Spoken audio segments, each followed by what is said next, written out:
वाहिगुरु जी का खालसा वाहिगुरु जी की फतेह।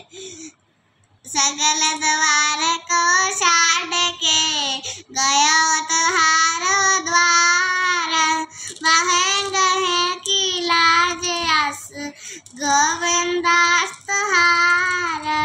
शोक महला पंजमा तेरा कीता जातो नहीं, मैनू जोगा कीता मैं निर्गुण आरे को गुण नाही, आपे तरस प्योई मैं तरस पिया मैं रहमत होई।